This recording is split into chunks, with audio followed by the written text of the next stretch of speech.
Bismillahirrahmanirrahim. Assalamualaikum warahmatullahi wabarakatuh. Selamat datang di Ipal Muknizar Channel. Baiklah, pada kesempatan video kali ini kita akan membahas tentang keutamaan Abu Bakar As-Siddiq radhiyallahu anhu. Mari kita simak video ini sampai selesai. Sahabat yang penting adalah khalifah pertama, Abu Bakar As-Siddiq. Apa saja keutamaan dari Abu Bakar As-Siddiq? Imam Al-Muzani rahimahullah berkata, wa yuqalu bi fadli khalifati Rasulillahi sallallahu alaihi wasallam Abi Bakr Siddiqi radhiyallahu anhu, fahuwa afdalul khalqi wa akhyaruhum ba'dan nabiyyi sallallahu alaihi wasallam. Dan dikatakan tentang keutamaan khalifah atau pengganti Rasulullah Sallallahu Alaihi Wasallam, Abu Bakar radhiyallahu anhu adalah manusia terbaik dan terpilih sepeninggal Nabi Sallallahu Alaihi Wasallam. Keutamaan sahabat Nabi Abu Bakar As-Siddiq. Pertama, Abu Bakar adalah manusia terbaik setelah Rasulullah Sallallahu Alaihi Wasallam sejak Rasulullah Sallallahu Alaihi Wasallam masih hidup. Dari Ibnu Umar radhiyallahu anhuma, ia berkata, kunna nukhayyiru bainan nasi fi zamanin nabiyyi sallallahu alaihi wasallam fanukhayyiru Aba Bakrin summa Umar bin al-Khattab summa Utsman bin Affan radhiyallahu anhum. Kami para sahabat pernah menilai orang terbaik di zaman Nabi Sallallahu Alaihi Wasallam. Maka kami dapatkan yang terbaik adalah Abu Bakar radhiyallahu anhu, kemudian Umar bin Al-Khattab radhiyallahu anhu, kemudian Utsman bin Affan. Mudah-mudahan Allah meridai mereka semua. Hadis riwayat Bukhari nomor 3655. Ali bin Abi Thalib radhiyallahu anhu pernah ditanya oleh putranya Muhammad bin Al-Hanafiyah. Ia berkata, qultu li abi ayyun nasi khairum ba'da Rasulillahi sallallahu alaihi wasallam? Qal Abu Bakrin. Qultu summa man? Qal summa Umar. Wa khashitu ayyakula Utsman. Qultu summa man? Qal ma ana illa rajulun minal muslimin. Aku bertanya kepada ayahku, siapa orang terbaik setelah Rasulullah sallallahu alaihi wasallam? Maka ia menjawab, Abu Bakar. Aku pun bertanya lagi, kemudian siapa lagi setelah itu? Ia menjawab, kemudian Umar.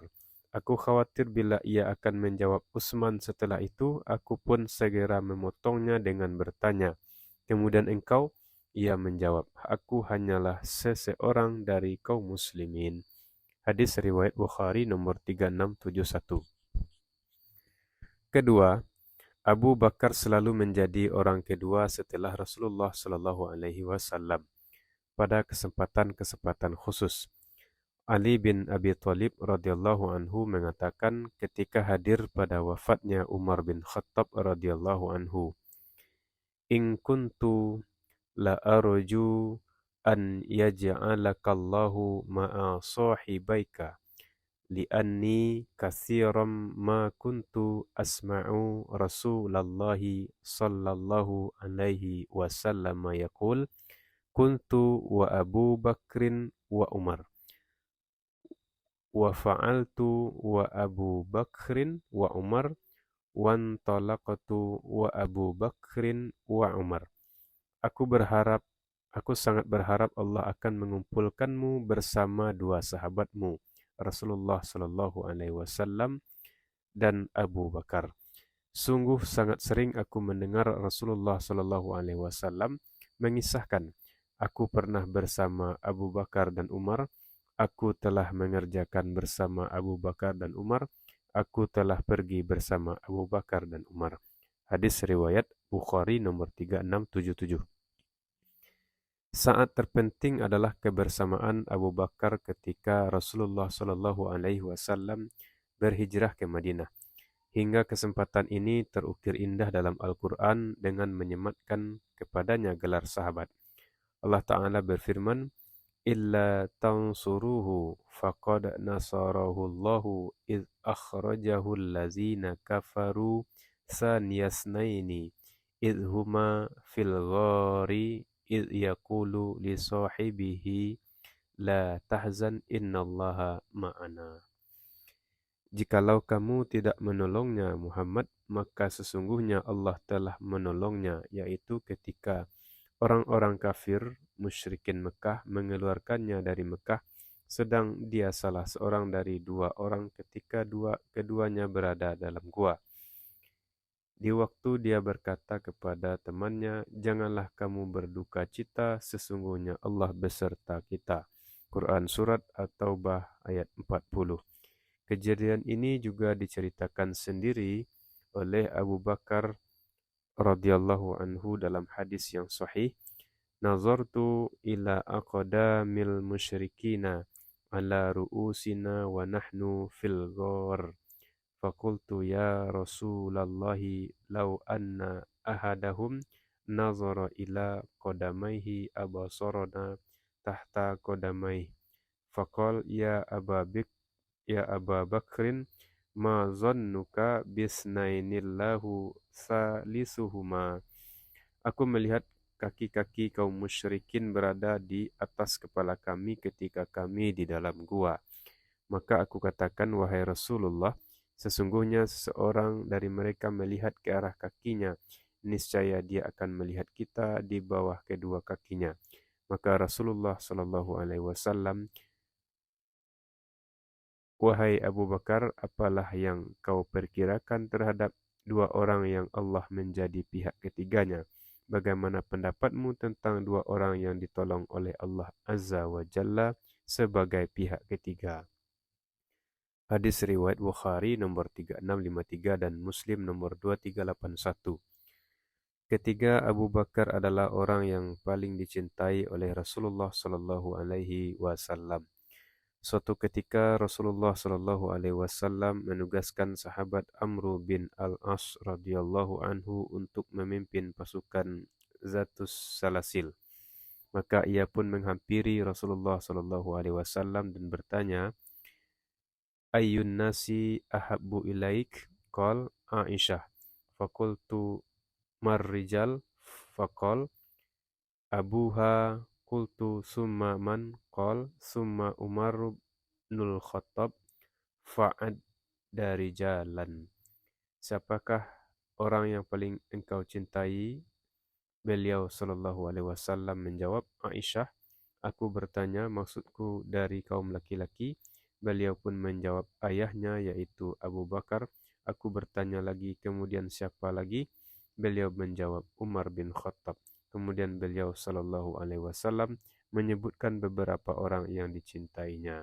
Hadis riwayat Bukhari nomor 3662 dan Muslim nomor 2384. Lebih dari itu, Rasulullah Shallallahu Alaihi Wasallam sampai berangan-angan seandainya beliau Shallallahu Alaihi Wasallam diizinkan oleh Allah untuk menjadikan seseorang sebagai khalil atau kekasihnya, niscaya Abu Bakarlah yang pantas menyandang gelar tersebut. Dalam hadis disebutkan, "Lau kuntu muttakhizan khalilan lattakhadtu Aba Bakrin khalilan, walakinnahu akhi wa sahibi, wa qad ittakhazallahu li asahibakum khalilan." Sekiranya aku diizinkan oleh Allah untuk menjadikan seseorang sebagai khalil atau kekasih, niscaya aku jadikan Abu Bakar sebagai khalilku atau kekasihku.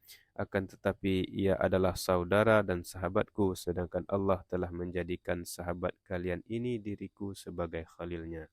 Hadis riwayat Bukhari nomor 3656 dan Muslim nomor 2383. Keempat, Abu Bakar adalah orang yang paling bersemangat dalam beramal. Dari Abu Hurairah radhiyallahu anhu, ia berkata, Qala Rasulullah sallallahu alaihi wasallam, man asbaha minkum al-yawma sha'iman. Qala Abu Bakrin ana qala faman tabi'a minkumul yawma janazah. Qala Abu Bakrin ana qala faman a'at'ama minkumul yawma miskinan. Qala Abu Bakrin ana qala faman ada minkumul yawma maridan. Qala Abu Bakrin ana faqal Rasulullah sallallahu alaihi wasallam majtama'na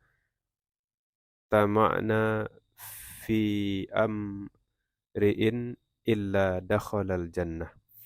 Rasulullah sallallahu alaihi wasallam bertanya kepada para sahabat, siapakah di antara kalian yang pada hari ini berpuasa? Abu Bakar berkata, saya. Beliau bertanya lagi, siapakah di antara kalian yang hari ini sudah mengiringi jenazah? Maka Abu Bakar berkata, saya. Beliau kembali bertanya, siapakah di antara kalian yang hari ini memberi makan orang miskin? Maka Abu Bakar mengatakan, saya.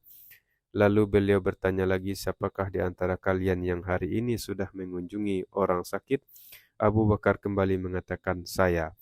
Maka Rasulullah Shallallahu Alaihi Wasallam pun bersabda, tidaklah ciri-ciri itu terkumpul pada diri seseorang melainkan dia pasti akan masuk surga. Hadis riwayat Muslim nomor 1028. Abu Bakar Al-Muzani berkomentar tentang sahabat Abu Bakar As-Siddiq radhiyallahu anhu. Ma faqa Abu Bakrin radhiyallahu anhu ashaba Rasulullah sallallahu alaihi wasallam bisaumin wala salah walakin bisyai'in kana fi qalbih. Qal allazi kana fi qalbihi al-hubbullah azza wa jalla wan nasihatu fi khalqih. Tidaklah Abu Bakar itu melampaui para sahabat Muhammad sallallahu alaihi wasallam semata-mata karena banyaknya mengerjakan puasa atau salat, akan tetapi karena iman yang bersemayam di dalam hatinya.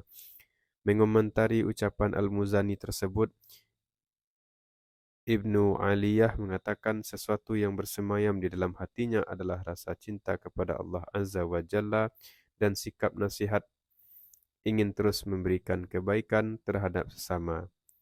Di dalam Jami' Al-Ulum wa Al-Hikam oleh Ibnu Rajab 1.2225. Kelima, Rasulullah Shallallahu Alaihi Wasallam telah menjamin ketangguhan iman Abu Bakar. Abu Hurairah radhiyallahu anhu menceritakan bahwa Rasulullah Shallallahu Alaihi Wasallam bersabda, "Bainama ra'in fi ghanamihi ada alaihi zibu, fa'akhaza minha syatan fatolabahu ra'i, faltafata ilaihi zibu faqal man laha yawmas sabu' yawma laisa laha ra'in ghairi wa bainama rajulun yasuku baqaratan qad hamala 'alaiha faltafatat ilaihi fakallamathu faqalat inni lam ukhlaq li hadza walakinni khuliqtu lil hars. Qala an-nas subhanallah. Qala an-nabiyyu sallallahu alaihi wasallam fa inni uminu bizalik wa Abu Bakrin wa Umar bin Khattab. Ketika suatu hari seorang pengembala dari Bani Israel sedang bersama kambing gembalaannya. Tiba-tiba seekor serigala datang memangsa seekor kambing. Kemudian si pengembala berhasil merebutnya kembali. Maka serigala tersebut menoleh sambil mengatakan, punya siapakah kambing-kambing itu nanti pada hari As-Sab'u, hari ketika tidak ada yang mengembalakan selainku? Kisah lain ketika seseorang sedang menuntun seekor sapi yang telah ia pikulkan beban berat di atas punggungnya, maka sapi tersebut menoleh dan memprotesnya, aku tidak diciptakan untuk pekerjaan ini, aku hanya diciptakan untuk membajak tanah.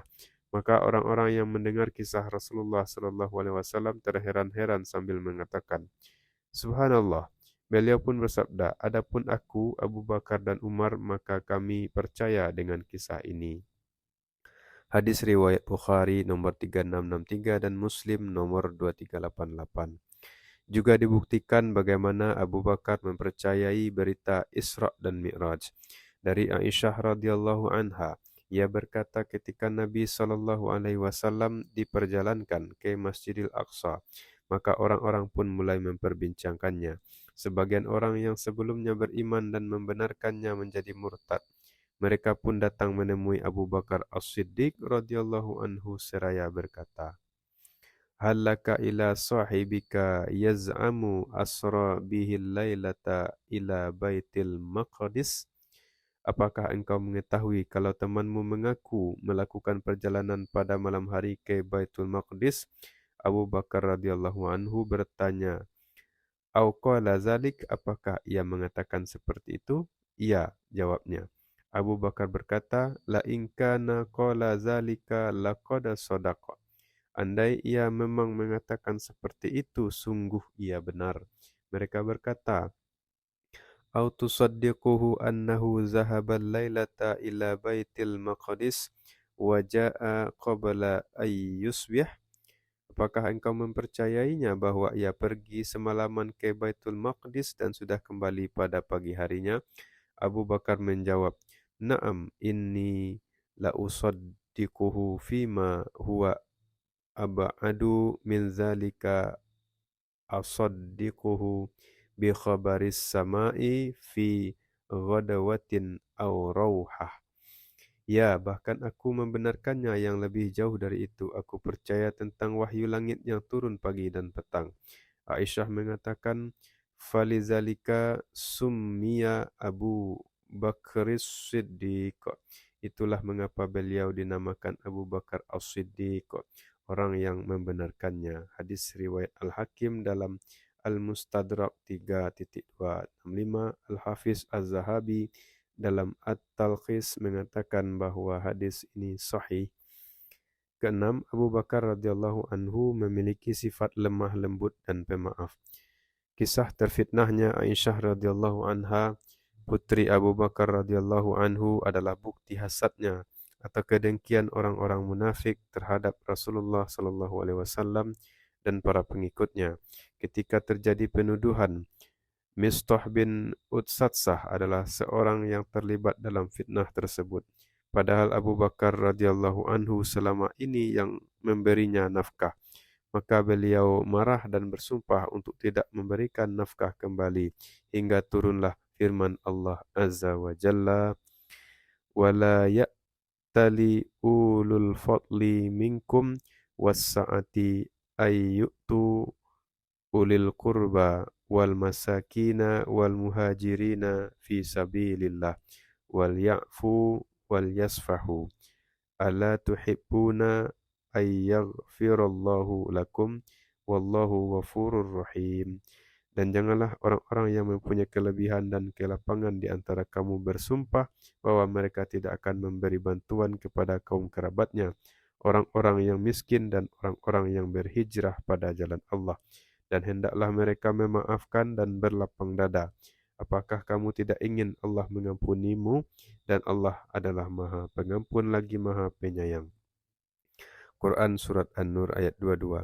Maka Abu Bakar radhiyallahu anhu segera mengatakan, Bala wallahi inni la uhibbu ayyaghfirallahu li. Faraja'a ila Mistahin allazi kana yujri alai. Ya demi Allah, sungguh aku lebih suka Allah mengampuni dosaku. Kemudian beliau radhiyallahu anhu kembali memberikan nafkah kepada Mistah. Hadis riwayat Bukhari nomor 2661 dan Muslim nomor 2770. Ketika perang Badar telah usai, Rasulullah sallallahu alaihi wasallam merundingkan para tawanan dengan para sahabatnya. Umar bin Al-Khattab radhiyallahu anhu menganjurkan untuk membunuh semuanya, sedangkan Abu Bakar radhiyallahu anhu justru mengatakan, Ya Nabi Allah, yanul ammi wal ashirah, ara an ta'khuza minhum fidyah fatakunu lana quwwah 'alal kuffar fa'asallahu ayyahdiyahum lil Islam. Wahai Nabi Allah, mereka adalah anak dari paman dan keluarga kita. Aku memandang jikalah engkau mengambil denda dari mereka sehingga dapat memperkuat kita dalam menghadapi orang kafir. Mudah-mudahan Allah memberi hidayah mereka agar masuk Islam. Hadis riwayat Muslim nomor 1763. Ketujuh, terdapat banyak isyarat Rasulullah SAW untuk memberikan kekhilafahan kepada Abu Bakar. Di antara hadis-hadis tersebut adalah perintah Rasulullah SAW untuk memimpin solat 5 waktu ketika beliau sakit keras di akhir hayatnya. Aisyah radhiyallahu anha menceritakan saat-saat terakhir sebelum ajal Rasulullah SAW menjemput. فأرسل النبي صلى الله عليه وسلم إلى أبي بكر بأن يصلي بالناس وفيه فصلى أبو بكر تلك الأيام. Maka Rasulullah Shallallahu Alaihi Wasallam mengutus seseorang agar menyuruh Abu Bakar radhiyallahu anhu memimpin solat. Dalam riwayat tersebut dikatakan, maka Abu Bakar menjadi imam pada hari-hari itu. Hadis riwayat Bukhari nomor 687 dan Muslim nomor 418. Ketika terjadi sedikit perbedaan pendapat dalam menentukan khalifah setelah wafatnya Rasulullah Shallallahu Alaihi Wasallam, Umar bin Khattab radhiyallahu anhu menjadikan alasan tersebut sebagai sebab kuat bahwa Abu Bakar radhiyallahu anhu yang paling berhak. Umar berkata, "Ya masyarul ansar, alastum ta'lamuna anna Rasulullah qad amara Aba Bakrin ayyu ya umman nas fa ayyukum tatibu nafsuhu ayyataqaddama Aba Bakrin." Faqalatil ansar, na'udzu billahi an nataqaddama Aba Bakrin. Wahai kaum Ansar, bukankah kalian tahu bahwa Rasulullah sallallahu alaihi wasallam telah memerintahkan Abu Bakar untuk memimpin salat kaum muslimin? Maka siapakah di antara kalian yang rela untuk melangkahi Abu Bakar? Maka orang-orang Ansar pun menjawab, kita berlindung kepada Allah dari melangkahi Abu Bakar. Hadis riwayat Ahmad. Rasulullah Shallallahu Alaihi Wasallam bahkan berangan-angan untuk menuliskan wasiat sekalipun akhirnya tidak terlaksana. Ketika beliau Shallallahu Alaihi Wasallam bersabda, "Ud'i li Aba Bakrin, abaki wa akhaki, hatta aktuba kitaban fa inni akhafu ayyatamanna mutamanni wa yaqulu qail ana aula wa ya'ballahu wal mu'minuna illa Aba Bakrin." Panggilkan Abu Bakar ayahmu dan juga saudaramu agar aku tuliskan sebuah wasiat, karena sungguh aku khawatir akan ada orang yang bercita-cita atau ada yang mengatakan aku lebih berhak, sementara Allah dan orang-orang yang beriman merasa enggan kecuali kepada Abu Bakar. Hadis riwayat Muslim nomor 2387. Kisah ini didapat dari referensi Syarah As-Sunnah cetakan kedua tahun 1432 Hijriah, Imam Al-Muzani, Ta'liq Dr. Jamal Azun, penerbit Maktabah Dar Al-Minhaj. Demikianlah beberapa kisah dari Abu Bakar radhiyallahu anhu. Semoga ada manfaatnya bagi kita bersama. Wassalamualaikum warahmatullahi wabarakatuh.